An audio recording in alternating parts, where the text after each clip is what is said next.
Jennifer Spencer, and this is Mark Coleman, and welcome to another episode of Keeping You in the Know. And today we have Mark here to share with you a little bit of information that will hopefully protect you as you go through your real estate transaction. Would you just share with them a little bit about what's happening in the world of wire fraud? Well, there's a lot of wire fraud going on out there, so the best thing to do is make sure you don't become a victim. So we always recommend, with respect to anything to do with wiring money, communicate directly between yourself and the paralegal or the closing attorney. Leave the realtor out of it, communicate directly, and that will make sure that you don't become a victim. We don't want any unnecessary emails floating around or texts floating around, so just talk directly to the law firm and everything should be great. And communicate by phone, you think, versus Phone email? is fine, yeah. Talk to them. But no, don't send it by email? Well, you can send by email if it's encrypted email or if it's secure, but the main thing to do is just open up that communication directly between the paralegal or the closing attorney and yourself. Can you explain a scenario of where there's been wire fraud and what happened?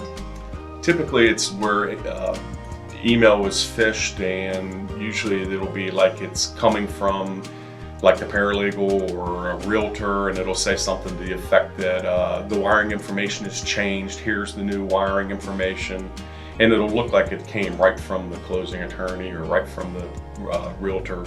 From someone you know and recognize. And the email address might be one character off, or be really close, and without really looking at it close, you wouldn't even notice. So usually it's something where they're trying to change the wiring information. So it's best just to call the paralegal, closing attorney, talk to them directly, get all the wiring information straightened out, and don't do anything where you're emailing back and forth and you have a bunch of people copied on it. Don't want to be doing that.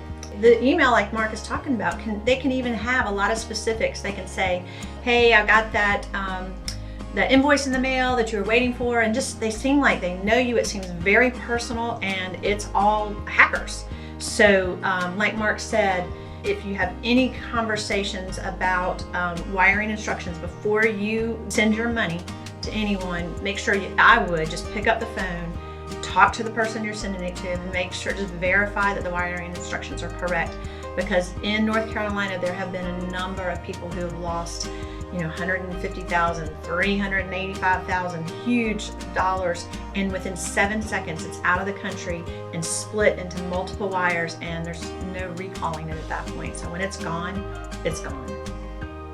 So thank you, Mark, for sharing this, and thank you for joining us for another episode of Keeping You in the Know.